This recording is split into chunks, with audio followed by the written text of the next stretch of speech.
तेजस्विनावधीतमस्तु मा विद्विषावहै। Om Shanti Shanti Shanti. Om Parthaya Pratibodhitam Bhagavata Narayanena Swayam Vyasena Kratitam Purana Munina Madhye Mahabharatam Advaitamritavarshinim Bhagavatim Ashtadashadhyayinim Ambatvamanusandathami Bhagavad Gita Bhavatveshinim Yam Brahma Varunendra Rutra Marutaha Stunvanti Divyaistavaihi Vedai Sangha Padakramopanishadai Gayanti Yam Samagaha Dhyanavastita Tatkatena Manasa Pashyanti Yam Yoginaha Yasyantam Na Vidussura Suragana Devaya Tasmai Namaha Devaya Tasmai Namaha. Oh, before we start, I think one of you wanted the fourth version of this book, wasn't it? Yeah, okay. Yes, this is the one.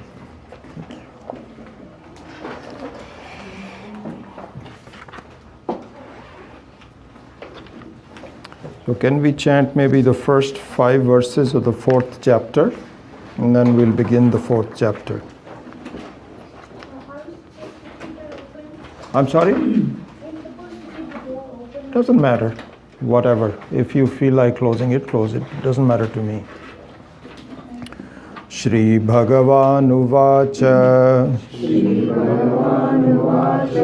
Imam Vivasvate Yogam Proktavanaham Avyayam Vivaswan Manave Praha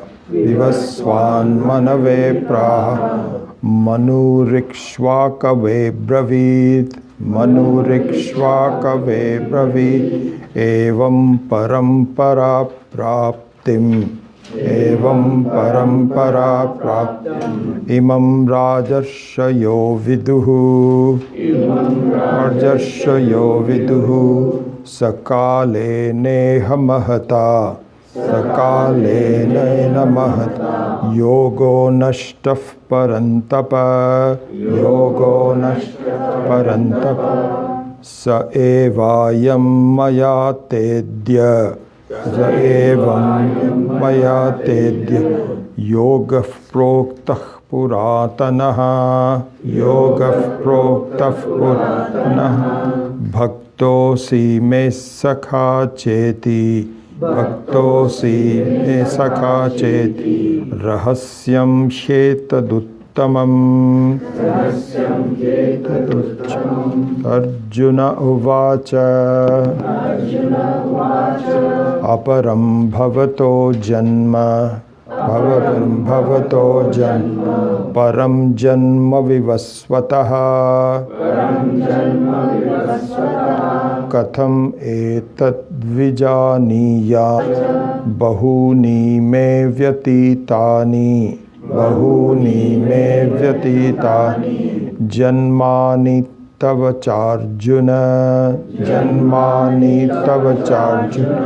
Tanyaham veda sarvani Natvam vetha parantapa.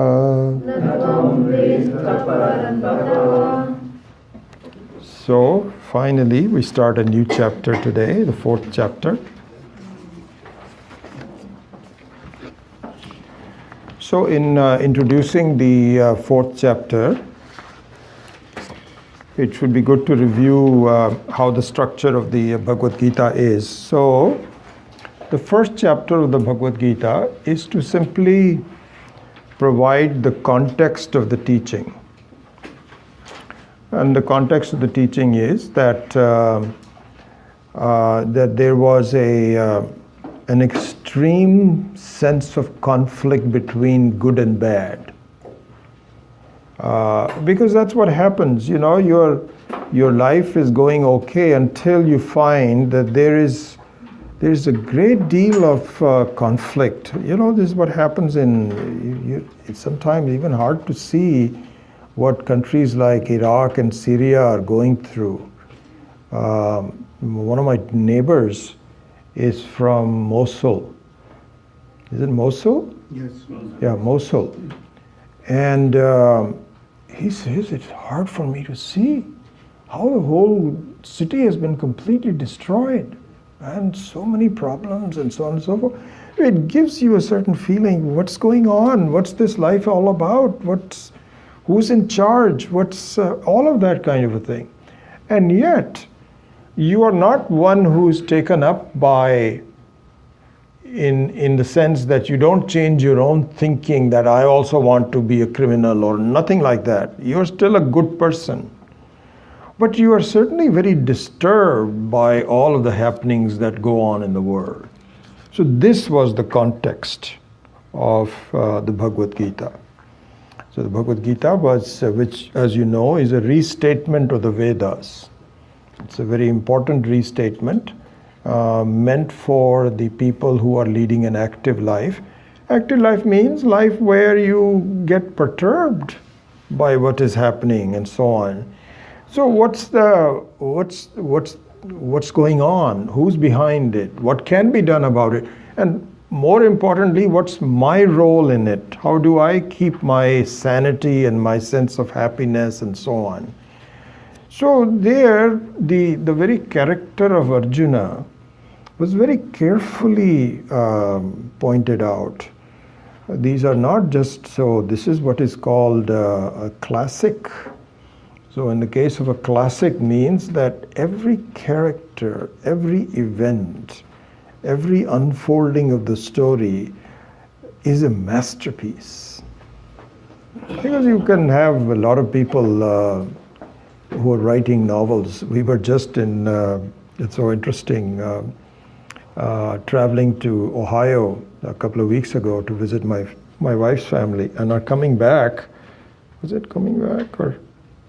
No, I'm sorry, going there. We were sitting next to this Indian lady.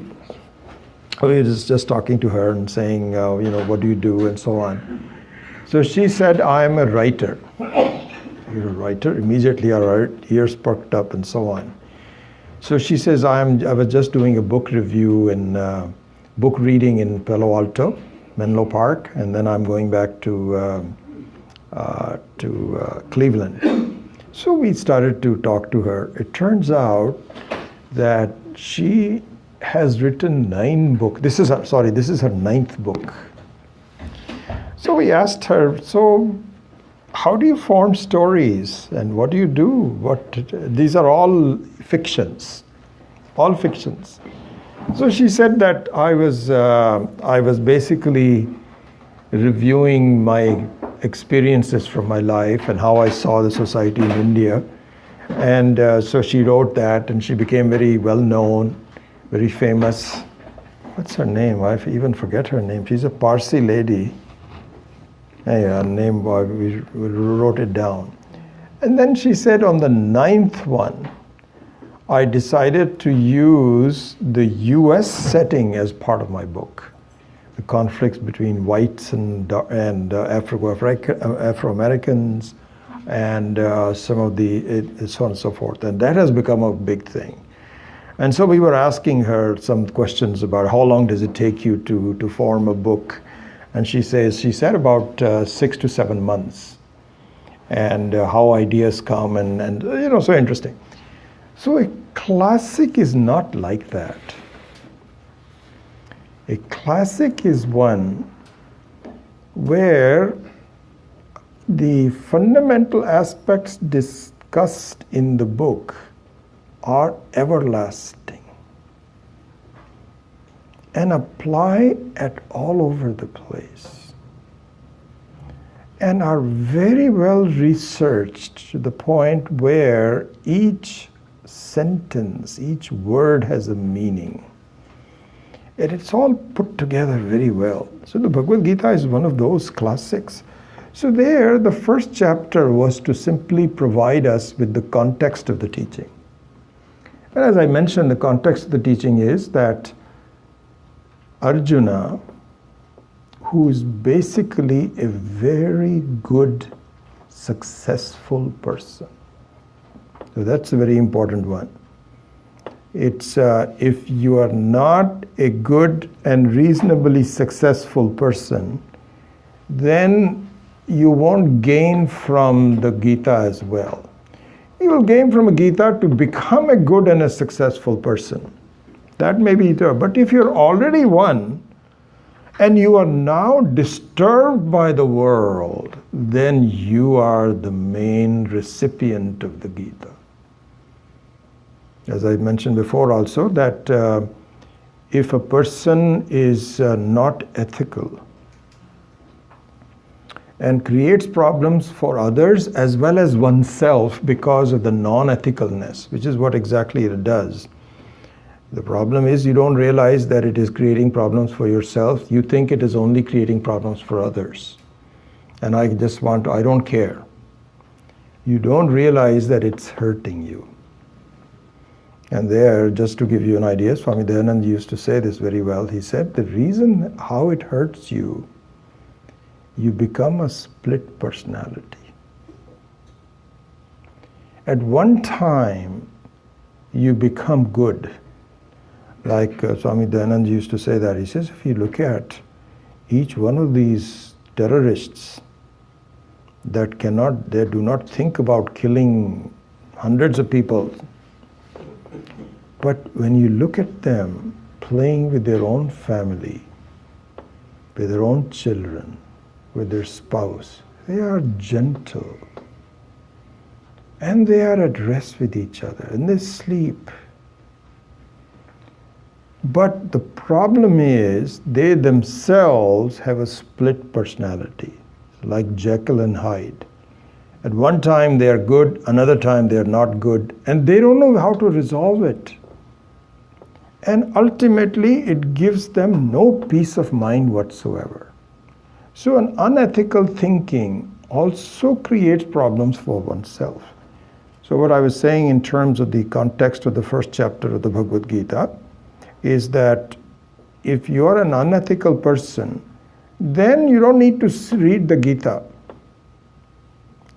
All you need to go is to get some instruction that please quit your unethical thinking, your criminal thinking. Quit it. And then you'll be okay. Relatively okay. You may have some leftovers thinking and so on, which is going to happen, but at least you will be on your way to do it. But if you are an ethical person, and yet you are unhappy, this is the context of the Bhagavad Gita. And so anyway, the first chapter was that. Then, the second chapter and the 18th chapter are the summary of the teaching. Like in any good, either a speech or a book or something, what one should do is to say, this is what I'm going to talk about. Then talk about it. And at the very end, you summarize and you say, this is what I talked about. If you do that, then you are much more likely to be able to communicate what you want to do. This is the way it should be done. So the Bhagavad Gita does that. In the second chapter, it gives a synopsis of the teaching. Then in the 3rd through the 17th chapter, it actually gives the details. And in the 18th chapter, it summarizes all the points. Because this is not an easy thing for us to understand. There are all kinds of different ideas that come in. Our own thinking doesn't accept it. So that being the reality, you need to provide a an important airtight structure to make this happen. This is the overall thinking of the Bhagavad Gita. So in the second chapter, what was pointed out was two things. Okay? One was jnanam, knowledge, and the other one was karma. And as you know, it's an interesting thing to see that each one of the living beings is being given these two powers. One is to know, and the other one is to do. What is called Jnana Shakti and Kriya Shakti. It's true for all living beings, not even human beings. In the human beings, this is highly accentuated. Because in the human beings, as different from the other beings, it is so developed that we not only know things outside of us, and we know things inside of us. We even have an inquiry into who am I.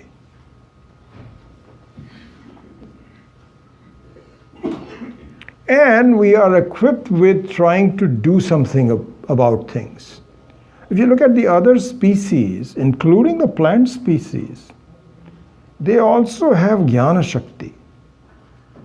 They also know what is going on in a very attenuated way. In some of the other ones, not so attenuated. You find little animals. It is so interesting to see. I'm watching, sitting there by the window, and some bird comes and sits on the ledge.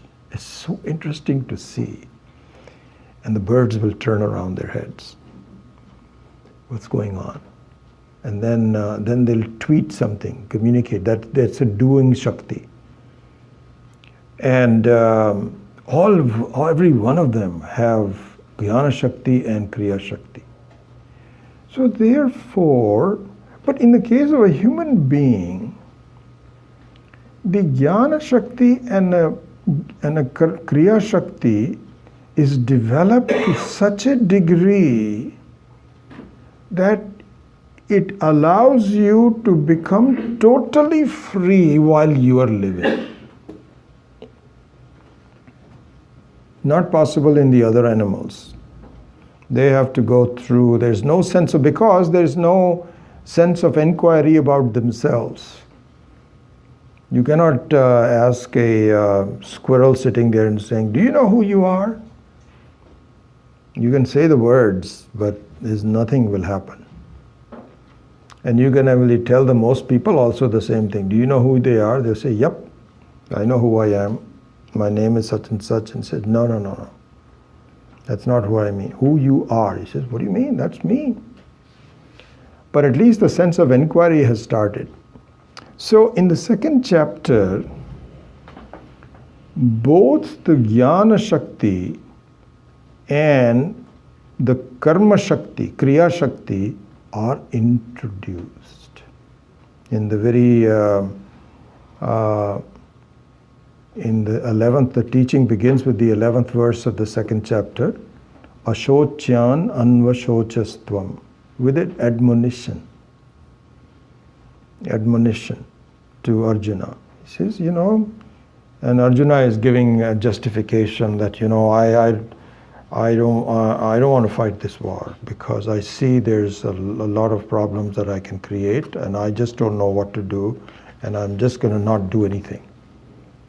So an admonition is necessary and Krishna says, no, you can't do that because your thinking is not straight. You come up with some cockamamie ideas about this is what dharma is and so on. It is not dharma. Your dharma is to kill these guys we have given them every possible chance. And you're going to destroy the society unless you do this. So he goes through the admonition on the 11th verse. Then he justifies the admonition by starting with an introduction to Jnana Shakti. And so in the 12th verse itself, now he says, Natvevaham jatunasam natvam neme janadhipaha nachaiva na bhavishyamaha sarve vayamatah param. He says, listen, you Arjuna, you don't understand the reality of these people. You cannot kill their Atma. Atma is not, it's like saying I'm going to kill space. You cannot kill space. You can kill the air particles, but not the space. You cannot do that. That's to understand. So he says the space has nothingness. He says that's what you think. Space has everything in it.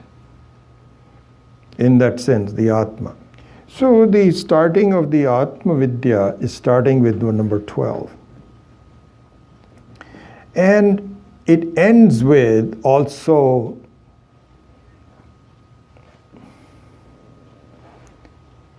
the summary of the Atma, of the Jnanam, in verse number 2. I won't go into the details of it. So essentially in the second chapter, both Atma Vidya, which is what is to be achieved, and the Kriya Shakti, which is the instrument for achieving it, was talked about. In the third chapter, the explanation of the relationship between karma and jnanam was starting to be explored, because Arjuna was confused. He thought that I can do it, my moksha, through karma, or I can do it through jnanam. Both of them are alternate paths. So Krishna says, that doesn't compute. They are not two alternate paths, they are concatenated paths. Karma in order to equip yourself, and jnanam to understand what you should have known all around. So the karma is to qualify yourself for knowledge, because the very nature of knowledge is that it needs to be understood. There is nothing to be done. There is something to be known. There is nothing to be done. But in order to know something, something has to be done. Just the classical example is that if you wanted to do something, if you wanted to learn something which is very sophisticated, you have to equip yourself with the language, with the basics, with the intricacies of it, and so on and so forth. And so from that standpoint, you have to really, you have to see all of that. So for example, this is interesting, when you look at something, let's say you look at a table, and then you find, you ask somebody, hey, what is this? He says, that's a table. Oh, describe the table. Well, it's a horizontal surface, it's solid, and so on and so forth. And so the person says, do you know that's not the truth? Hey, what do you mean by that's not the truth? You think it's solid? Yeah, of course it is solid. No, not solid.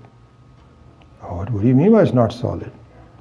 Why don't I see it with my eyes, therefore, and I can touch it and feel it, it looks solid to me. He says, you're not looking at it with the right instruments. You don't have the right instruments to see the truth about this. So he says, what do you mean? What instruments do I need? He says, okay, come with me. Or he has got a very powerful telescope, or rather microscope. Very powerful. If you use that, you find that 99.999999, you can go on for a long time, is space. In fact, it is said, Swami Maheshananji said that, he says it's the truth, that if you were to take the whole earth and remove the space between the molecules, the whole earth will become the size of a baseball. And so it is just, has nothing but just a fluff. He gave another example, Swami Maheshananji. He must have been going around to these places. He says, you know, you have this whipped cream. So he says there is no substance in the whipped cream. When you put your thing to it, you can just go right through it. And so the whole world has no substance to it. But it looks very solid. So don't tell me that you know the table as it is. You don't, because you don't have the right instruments.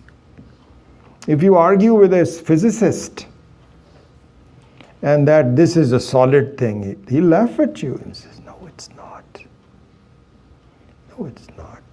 He says, why? It looks to me. He says that because you don't understand the intricacies of it.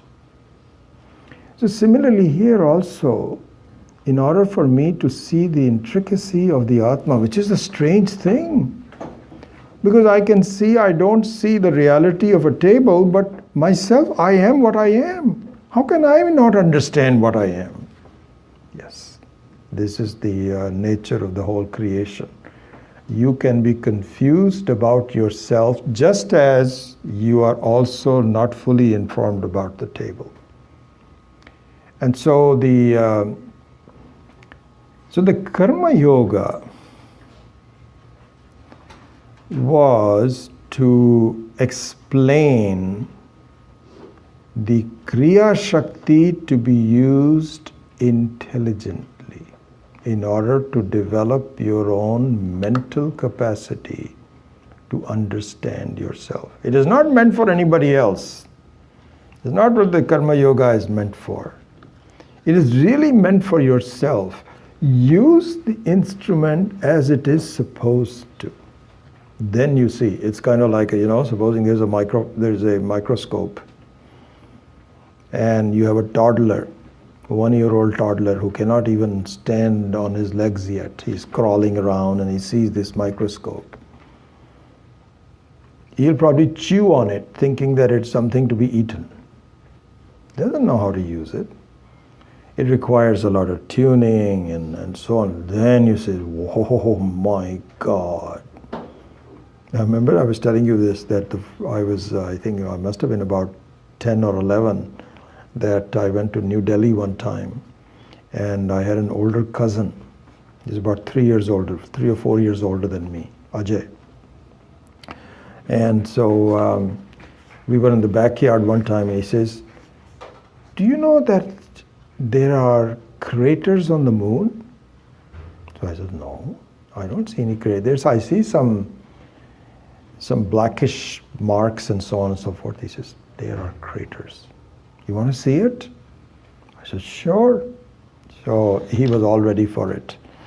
I still remember it. In the grass, he put some pillows and he had binoculars. He says it won't be easy. You'll have to hold it very still. And so you know what happens when you're doing the binoculars, then things go quickly by because you have to be very steady. The slight this and the whole thing disappears. But after a while with the tuning and so on, I looked at it and I says, my God, that was a great revelation, honestly. First time to look at the moon with clearly shown, my jaws dropped. And he was watching me. He says, see, I told you. So something like this. So when the Karma Yoga works, you begin to see the Mahima of the Atma. And the Mahima of the Jivatma is the Paramatma. That I am the one who is timeless, who is independent. Not an easy thing. Not an ordinary, forget about easy, it's not an ordinary thing. And for me, how will I do this? How will I understand this? Because at this moment, my whole thinking is to see things away from me. Anyway, I won't go into the detail of that. So this was the purpose of Karma Yoga. It is meant for yourself, that's what I was saying. Not meant for anyone else. So the Karma Yoga was described in considerable detail in the 3rd chapter. Now, in the 4th chapter, Krishna wants to go into Jnana Yoga instead of Karma Yoga. So the 2nd chapter was to describe both. 3rd chapter was to go into the details of the Karma Yoga. And the 4th and the 5th chapter, I won't go into all the other ones. The 4th and the 5th chapter is to detail Jnana Yoga. Put the focus on Jnana Yoga. So now, before Krishna takes up Jnana Yoga, he makes a diversion. And there is a 2-part diversion. In the first 7 or 8 verses, there is a diversion, which has nothing to do with Jnana Yoga. But he needs to insert these from time to time. So what the diversion is, the first diversion is what is called the praise of the Gita. Gita Stuti. And the Stuti also is a purpose. Like also, in our life also, for someone to exhort us to do something, praise is necessary. And say, my God, that is, just like supposing you're telling someone that you have to go to such places. And then you'll say, by the way, you need to go to such place. And then you change the subject. It doesn't have the same effect. But if somebody says, oh my God, you have got to go there. And then you spend some time on it. Why you have to go. This is called stuti. Then you feel, well, if you're praising it that much, maybe I should consider doing it. So this is what is called Gita Stuti. This is the first diversion. Well, the first 3 or 4 verses we will do that. The second diversion is what is called Avatara Rahasyam. Avatara Rahasyam. So Avatara means a person who has descended into our midst. Ishvara has descended, has taken the form of a human being. Or some other being also, but in this case, a human being. How is Krishna being an avatara? How is he fundamentally different from anyone else like you and I that took a birth? A janma. We are products of janma. So, as we will see this later on, we have fallen into this body. Krishna has descended into the body. There's a slight difference. And we both have similar kind of forms, but they are totally different. Swami Maheshanji pointed this out very nicely. I think it was Swami Paramarthananda. Beautiful example. So, and it comes from the villages. In villages they have these wells. And when I was growing up also near Amritsar, which was my main town, we would go for some excursions to the nearby villages from Amritsar.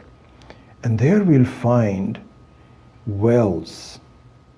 I tell you, I have a great deal of fear of wells because it's dark, very deep, full of water. And you just go in there and says, my God, I hope that I go no near that. Why? Because if you fall into these deep wells, the water levels are so far down, it'll probably take you 3 or 4 seconds to hit that. And there is no way you can get out of it by on yourself. And if you don't know how to swim, forget it. That's it. That's the end of you. So all those thoughts used to come to me. Even now I have a fear of wells. So Swami Paramarthananda pointed out, the you and I who have taken Janma have fallen into a well of life. Whereas, if you are, the person who has fallen into a well is lucky, there could be a person who will descend down to the water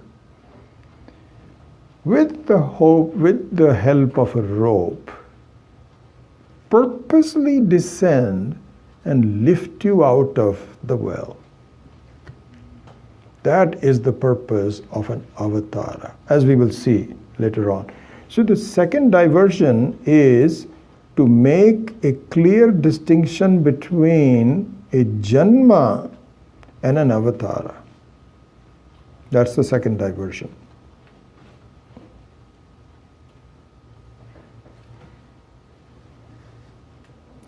So let's look at the first diversion, which is Gita Stuti.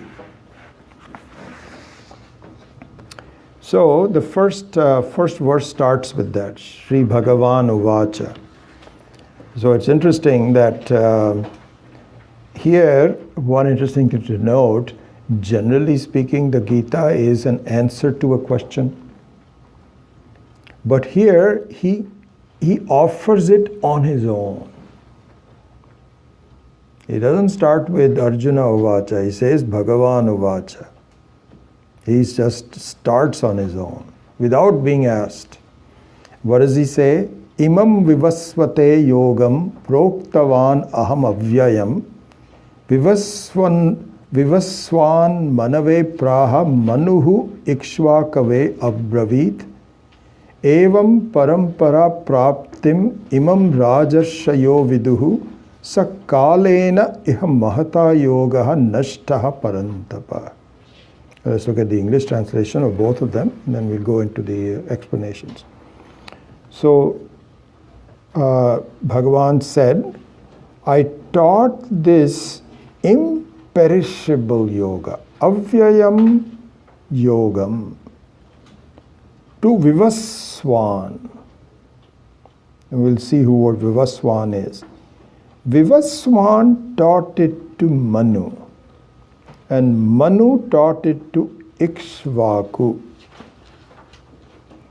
Handed down from generation. So this is the first verse. Then the second verse is, handed down from generation to generation in this way, the kings who were also sages, Maharshayaha, Rajarshayaha, Raja plus Rishi, both of them.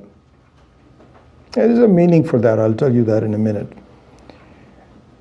The kings who were sages knew it, but with the long lapse of time, Arjuna, this yoga has declined in the world. And so, in fact, let's look at all of them. Number 3, Saha eva ayam maya te adya yogaha proktaha puratanaha bhaktosi me sakhacha iti rahasyam hi etaduttamam. Today, that same ancient yoga which I taught to Vivaswan, I am now telling you because you asked for it. You are my devotee means you asked for it.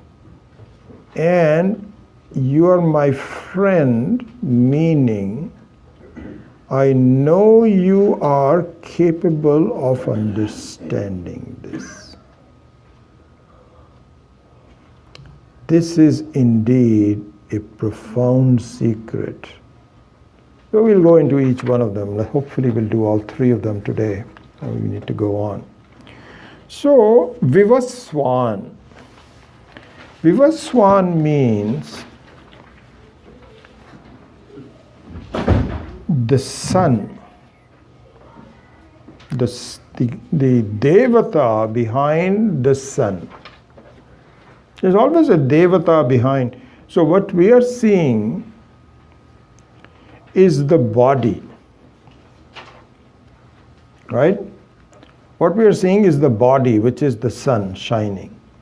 There is a person behind it. Just like, for example, you see a person. You don't see the whole person. You see the body of the person. That one is obvious.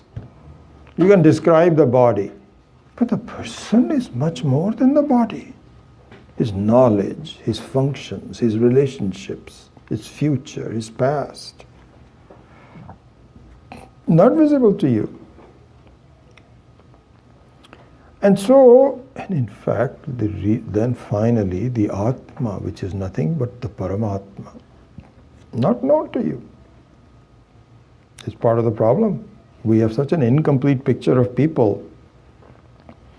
And very often you find you talk to someone and not talk to someone, you see someone and that person doesn't look that impressive and so on. And yet when you got to know that person, you find, oh my God, a lot of shraddha, a lot of knowledge, a lot of love and accomplishments. So all of those are not there. So when you look at the sun, it looks like it's something that is just shining, just sitting there and so on and so forth. You have a very distorted picture. The whole creation starts with the sun.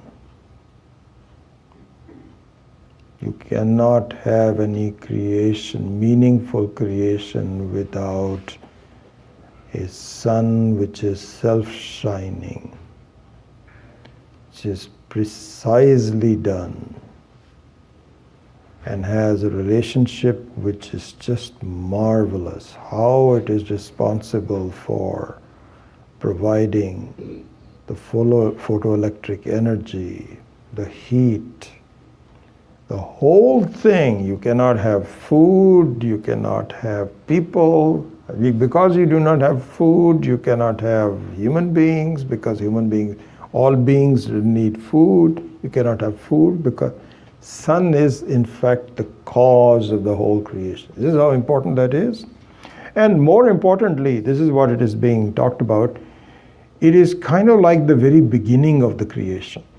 In some of the other classes I was saying this when I used to work for IBM long time ago, in the mid-60s, right after my graduation from Berkeley. I was involved in microprocessor design with IBM. And as we were taught how to do microprocessor design, we were told that you start with the central processing unit, CPU. That's the whole design works with that.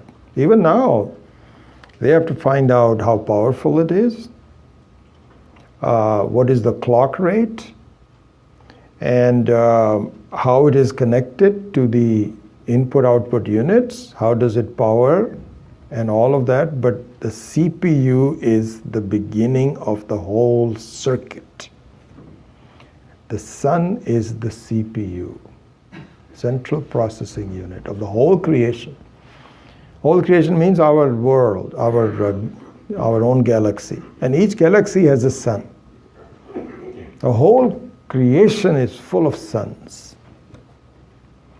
And so from our standpoint, this is called Vivaswan. Vivaha.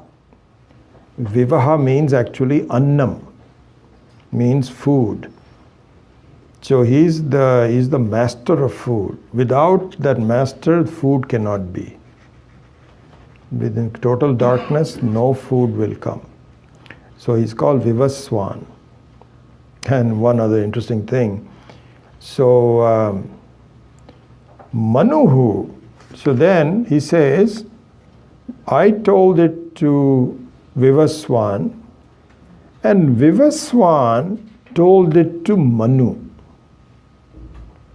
So Manu is considered to be the first, and this is, by the way, not the very beginning, because there is no very beginning. Everything is just a cyclical thing. So one thing that is possible is that in each creation, a new person may be appointed as Vivaswan. That's possible. Because the son may go to Ishvara and says, 50 million years, that's enough. Now in fact, in the Kathopanishad, it's a very important thing. The Kathopanishad, Yamaraja, Lord Yamaraja. So by the way, these are top positions in the whole creation. Really think about this. There's truth. Top positions means, like in the US, the presidency, which is a strange thing how it gets calls about, is a top thing. And how he's the boss, hopefully not for too long, of the whole country, and he can do anything, fire people, this, that, or the other, obstruct it, and whatever he wants to do is possible. Top position. And so similarly, within a company, for example, you become a second level supervisor, then you become promoted to third level, then you become a director, possibly then you're given a vice presidentship, then president, COO, CEO, there's all kinds of things. So this is a hierarchy. So in the whole creation, people who have really become very deserving of these positions are these. The sun. And another one of them is Lord Mrityu, the Lord of Death, who is the teacher in Kathopanishad. And he's testing Nachiketas. So he's saying, this, that, or the other. Finally, in one of them, he says, by the way, I am very impressed by you. Why? Because I also wanted to be a big boss. And I am a big boss. I am responsible for when a person should die. This is what is called Dharmaraja.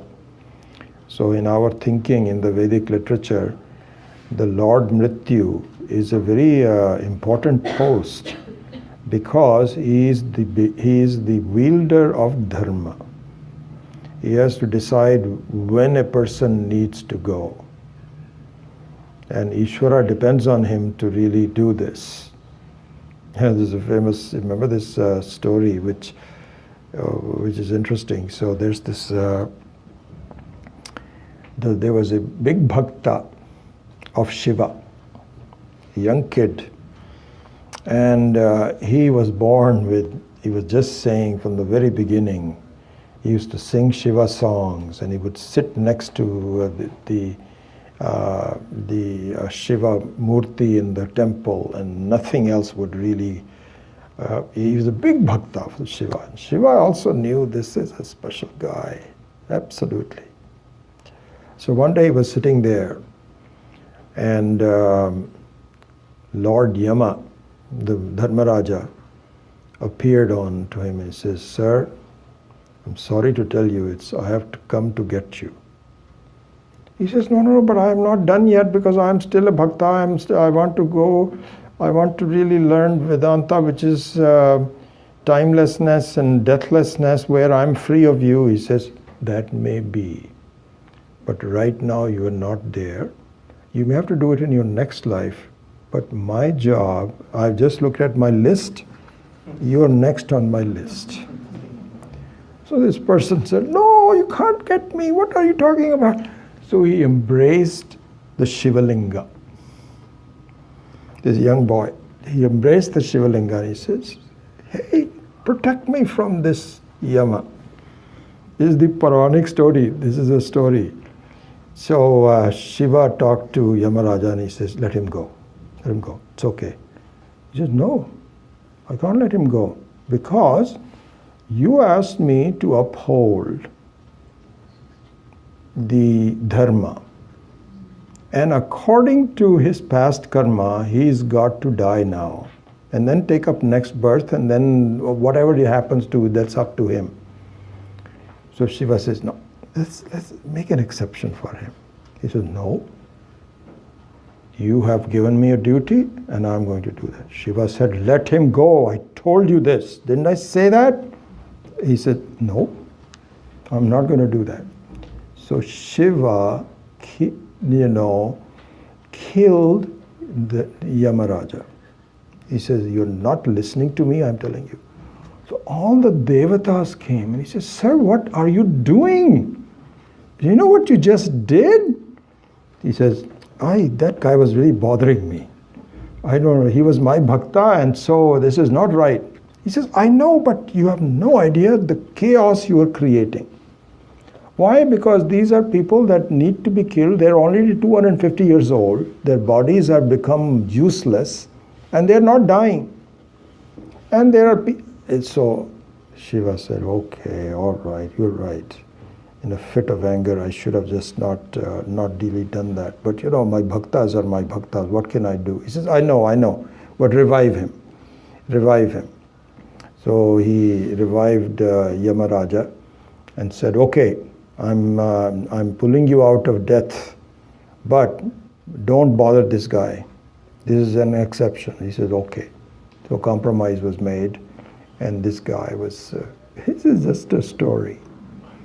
So what it says is that all these, the Yamaraja is a very important post. And Yamaraja was telling Nachiketas, he says, I'm very impressed by you. Because quite frankly, I'll confide in you, even I am tired of this job. I've been doing it for 50 million years, and I've had enough. I thought this was going to be the best job, and it was, but I know this is going to be taken away from me. I'm ready to go. But you already know that even the highest job is not acceptable for you. I really admire you. So anyway, so that's just, those are all stories. But so Vivaswan was one of the original people, and he taught it to Manu. And one interesting sidelight in the Ramayana study, the Manu is Surya Vamsha. That's why, because Manu was taught by Surya, Vivaswan, therefore Rama is Surya Vamsha. And Sita is Chandra Vamsha. The different way to do that. Here in the discussion, one thing that came up is that for the understanding of Vedanta, both the teaching as well as learning the Vedanta, you can be in any Vamsha. You can be a Brahmana, you can be Kshatri, you can be Vaishya, you can be Shudra, it doesn't really matter. And in fact, in our history, all of the major teachers were Kshatriyas, means they were non-Brahmanas. In Brihadaranyaka Upanishad, for example, both the teacher and the Janaka, who's the king, they're all Kshatriyas. This is a very important thing. Don't think, in fact, this is, if you look at the Brahmana people who teach Vedas, they say, no, this is all meant for Brahmanas. Others cannot teach it. Women cannot learn it. And Kshatriyas cannot learn it. No, that's not accurate to the Vedic system. And so this whole thing, so Manu was a Kshatriya. So the entire lineage was started by the Kshatriyas. And so that's how Vivaswan told Kshatriya, and then Kshatriya then talked to Ikshvaku, etc., etc. Then the second verse we says, so by the way, so see Rajarshayaha, so this word Rajarshayaha, which I was going to comment on it, I just did. So the Rajarshayaha means a Kshatri, not only a Rishi. So there are two things we'll talk about. One is that Jati is not important in this teaching. In fact, I must say that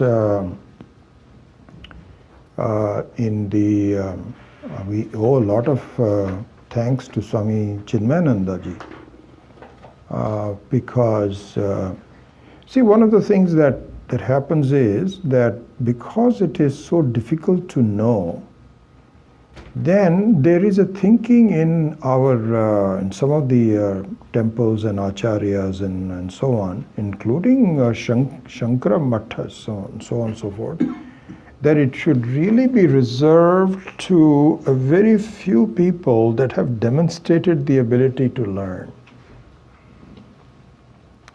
And so they would not teach it to non-Brahmins, they would not teach it to women.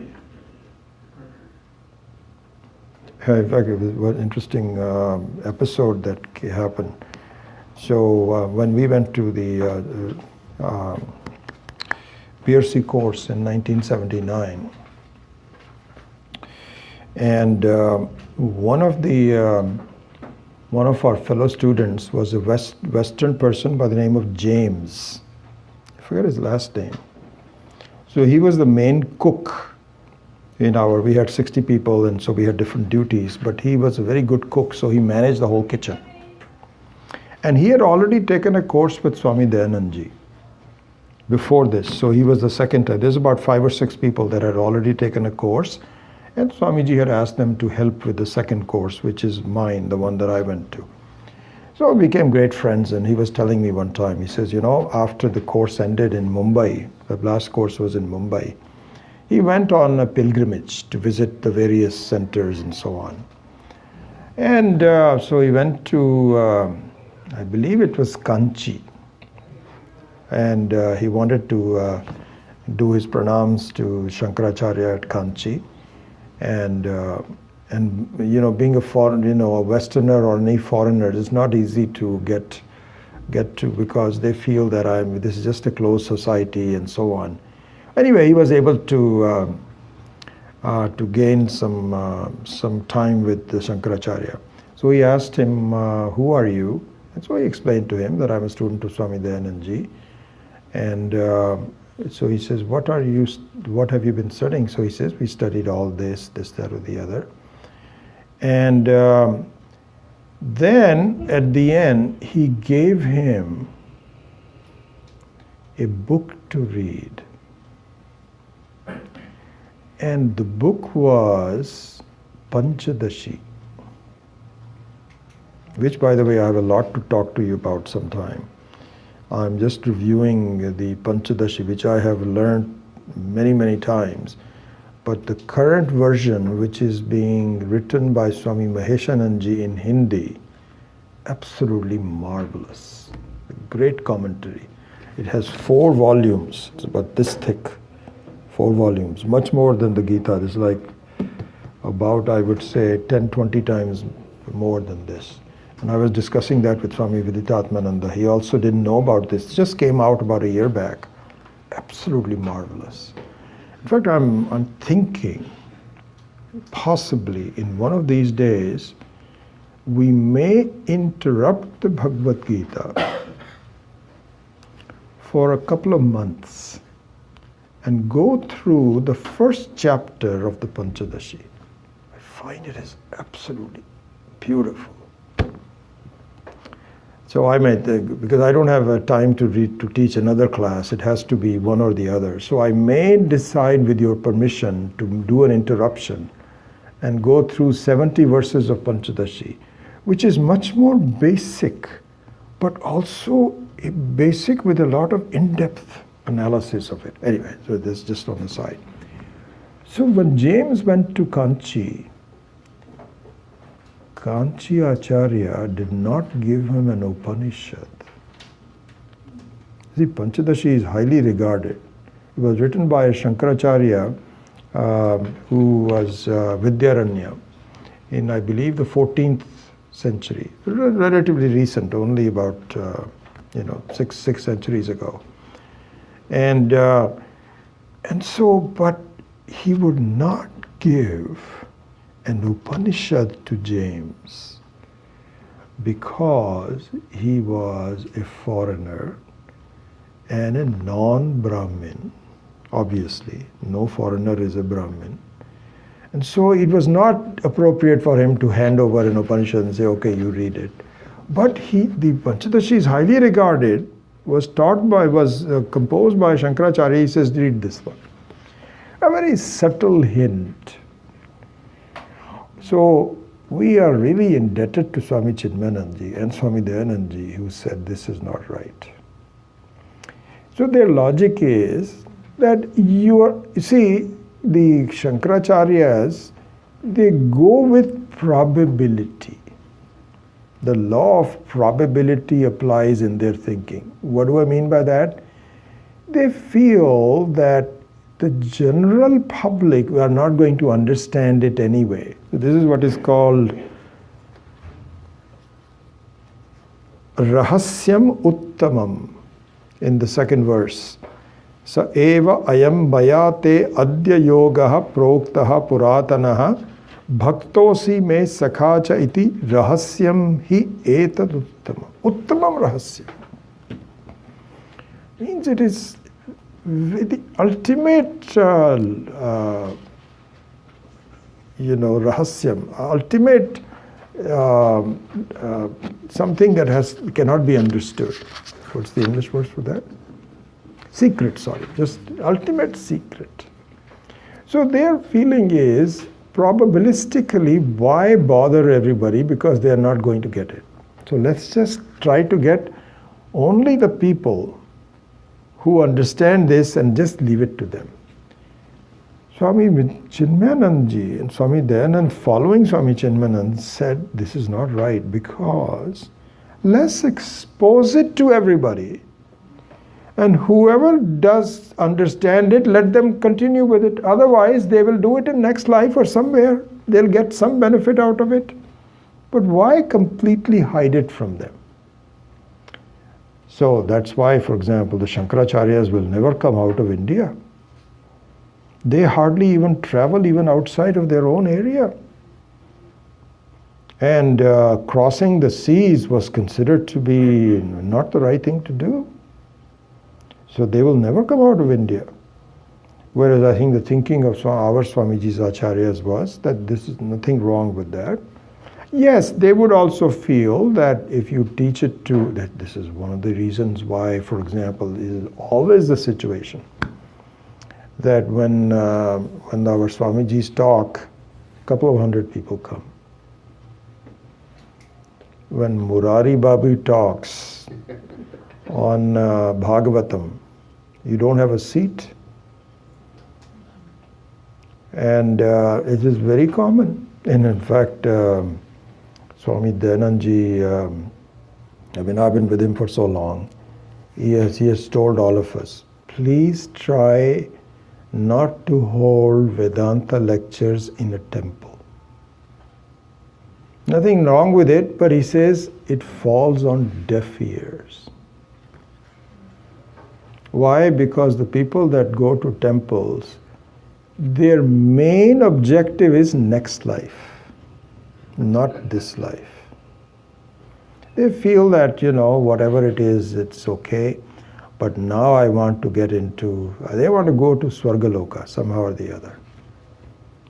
And the Vedanta is, yes, you can go to Swargaloka if you like, but why don't you understand you are free today?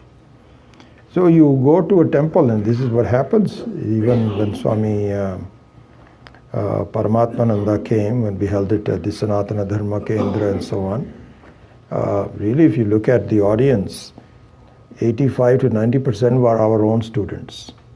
We were just using it as some kind of a lot of the other people, maybe a few people came, but not very many.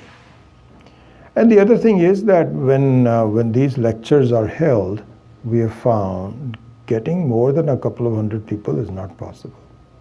That's all that comes. So, in a way, so this is the Rajarshaya. So he says that this parampara was maintained, but because of the nature of this parampara, the nature of the parampara is there is distractions. Then the teaching suffers over time. And because it suffers over time, then an extra help is necessary to revive it. And so he says that, so this will happen in the in the future. One other thing I wanted to tell you, very interestingly enough, in terms of how it suffers over time. So I had a chance to meet with my guru's guru, Parama Guru, and in Haridwar. And so I went to see him, and I asked him a question. I said, Swamiji, he's no more. I wanted to ask you a question. I think I may have told you this before, so forgive me if this is a repetition, but my interaction with him is very clear. So I said, when you were a student in Kashi, in Varanasi, compared to that, how is the teaching of Vedanta today? How would you compare them? And he said, his answer just was contrary to what I was expecting. I was expecting to say that it is much more now and at that time. He says it has really come down. And then he proceeded to explain it. He knew that he looked at my face and he said he has a browed face. What?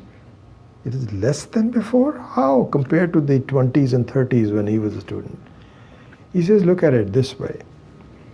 At that time, the distractions of IITs and IAS officers and all of these things, IFS, Indian Foreign Service, Indian Administrative Service, IIT, very well reasoned out, were not there. We were slaves of the British. And the Indians did not have a lot of choices to go into. So he says that would happen is, and of course what happens is, this is the way every family of 4 or 5 people, there is a huge gradation of the quality of the people. One of the 4 or 5 people in a family is always very bright. I wouldn't say always, but is usually very, very bright. Others may not be. And the parents don't know what to do with this bright one. Nowadays, it's very easy. Apply for IIT. Apply for IIT.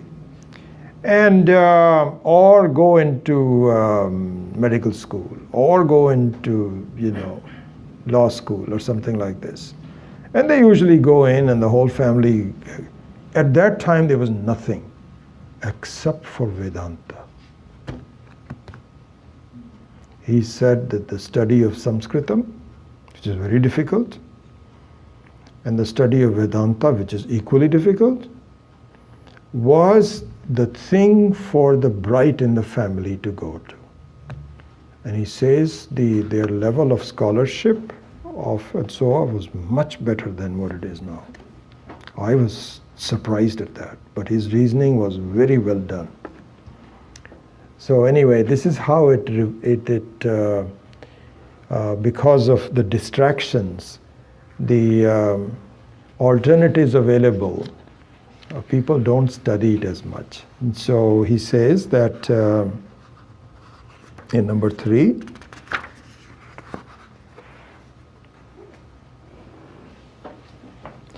so in number 2 he says, Evam parapraptam imam rajarshayo viduhu saha kalena iha mahata yogaha nashtaha he parantapa.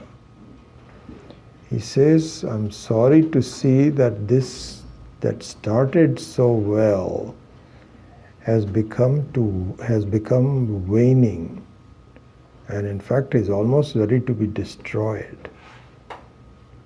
And so he's giving the stage as to why I came to as an avatara. Let me put the sound down for this.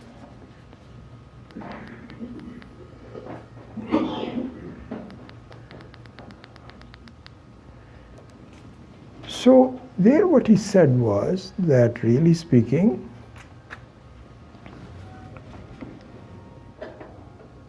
my job, was interesting. I'll close with that.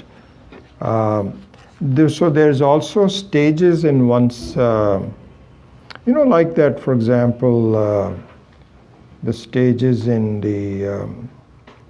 in who's doing well, the West or the East, that keeps on changing.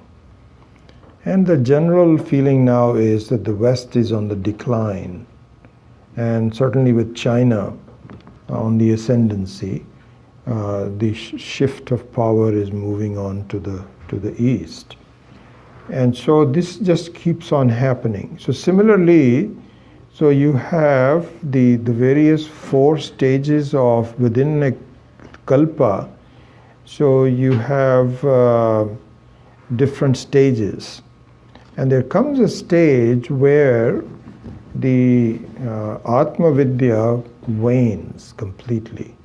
And then it starts again. So this is a normal progression. It's not a simple straight line, as say.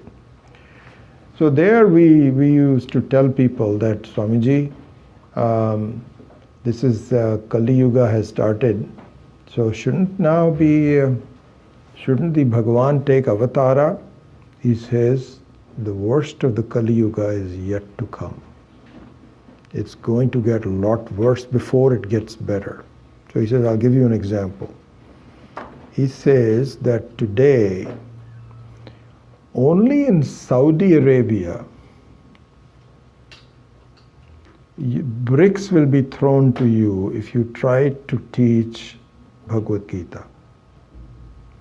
There will be a time, it is going to come, where bricks will be thrown to you almost at all places except India. It's going to go, that will be the depth of the Kali Yuga, and even India will be under great duress. Then it will start to change. It's kind of like, people look for monsoons, So all the people say that the monsoons are not ready yet because it is going to need more heat. Then the water will come. They say it's already so hot. They say no, not yet. More the evaporation is happening, and when it happens, then a lot of rain will come. So the Kali Yuga is not as bad as it is going to get a lot worse. But then an avatara comes and then revives it, because it is the very basics of the human message anyway, so it has to be revived. It is the right thing. But it wanes by itself. So that whole thing, so this is what is called the Avatara Rahasyam that he's going to go through in a few more verses before we go back to the main topic, which is Jnana Yoga. I hope you find it somewhat useful for us to discuss it. Om Asato Ma Satgamaya Tamaso Ma Jyotirgamaya Mrityor Ma Amritam Gamaya Om Purnamadav Purnamidam Purnat Purnamadachyate Purnasya Purnamadaya Purnameva Vashishyate Om Shanti Shanti Shanti Harihi Om Shri Gurubhyo Namaha Harihi Om.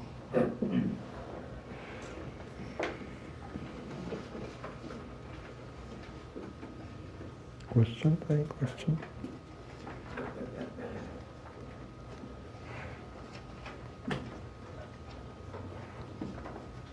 Yes, Shilpa? Just, thought, when Krishna is supposed to be an avatar, right? And this happens when things get really, really bad, just like with Krishna. So how was they bad at that time? I mean, it doesn't seem bad when you read about it. Yeah, you're right. It's difficult for us to really assess that.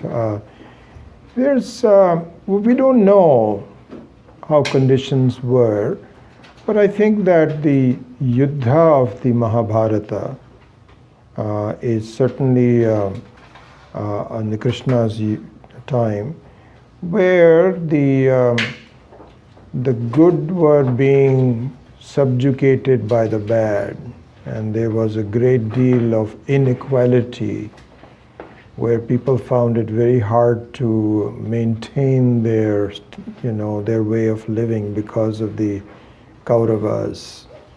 So that was the main thing. But in terms of the comparisons of how it's hard to tell, we can only say that it happened. So,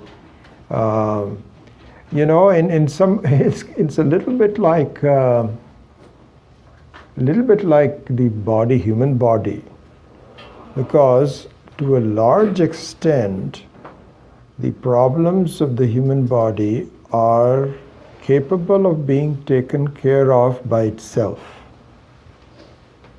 And so we are invaded by viruses and so on. They say, in fact, it's very interesting, that we have a lot of cancer cells already in our body.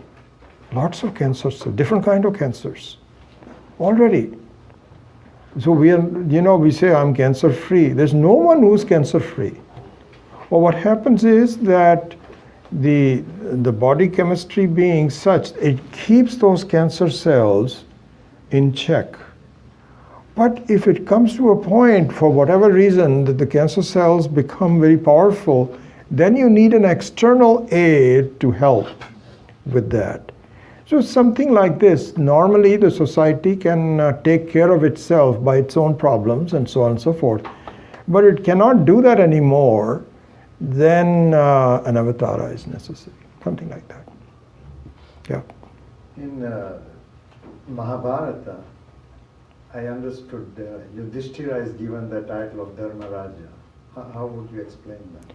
So, in fact, the Yudhishthira, and I don't know I've not studied, so I may not be very knowledgeable about the background for each one of these and so on. So, but I think I remember seeing this. So there, what is said is that even the sense of dharma can be subjugated because of love for your immediate beings. It gets completely drowned out because of the extreme attraction. So that happens even in our life where, normally you are okay, but if some son or a daughter needs to be helped, then you say, you know what, I can forget about the dharma for the rest of them. Something like that might have happened.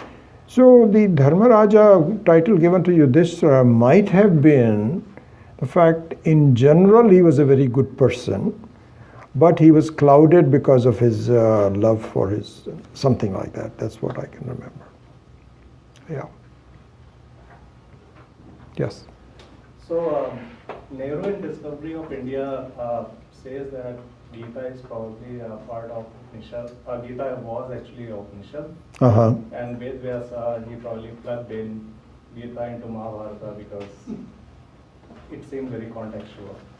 So I was just wondering what's your thoughts on that? I wouldn't read a word of what Nehru says. I mean it. He has destroyed India. Completely destroyed India because he was unaware of the grandeur of India. Totally. He was too Britishized and he was totally distorted in his thinking. I don't have a very high opinion of him.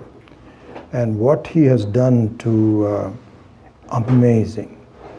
To give the recognition to China for Tibet is one of the worst things that anybody could have done. Just give it to him. Just, how can you do that? Just imagine what he has done.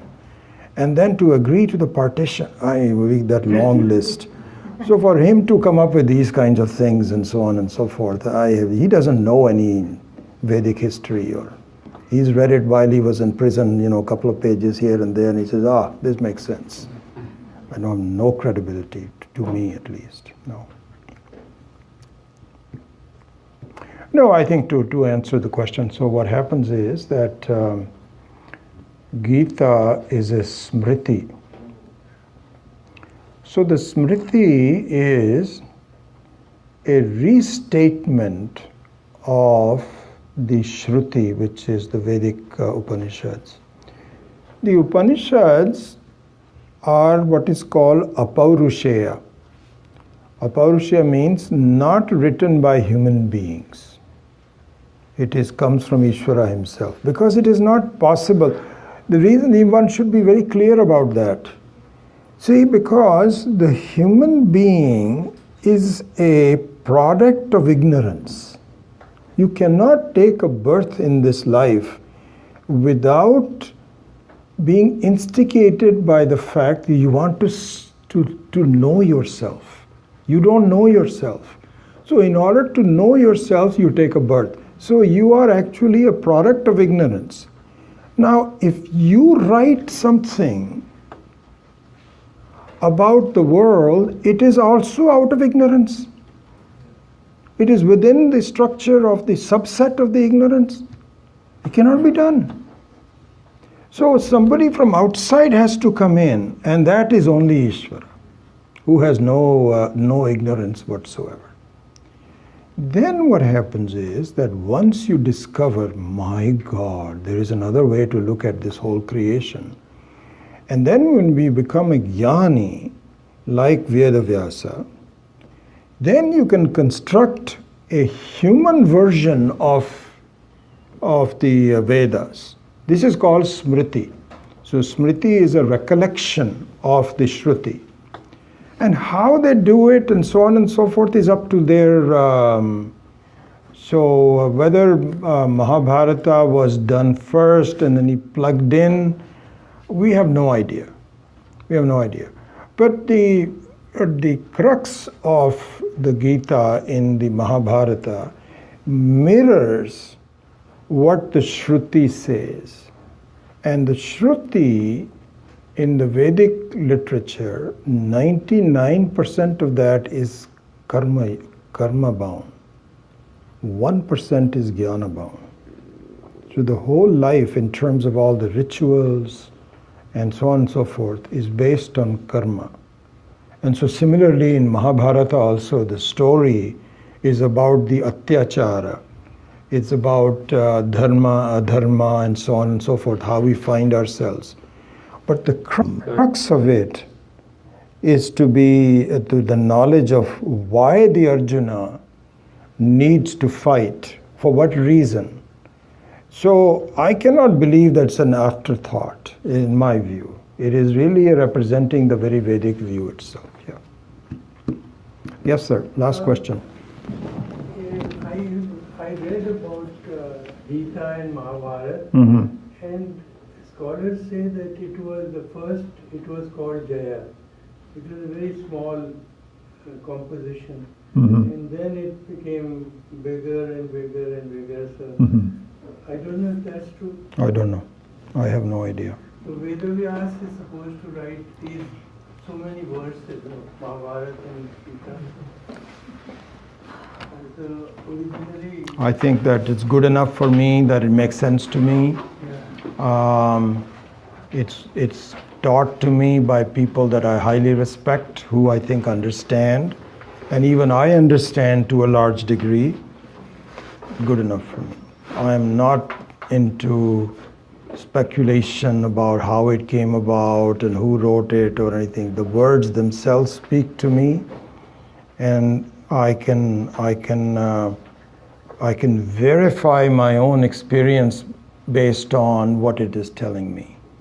Beyond that, I have no reason to spend my time on speculation. That's my view of it. I agree with you. Yeah. Okay, very good. See you next week.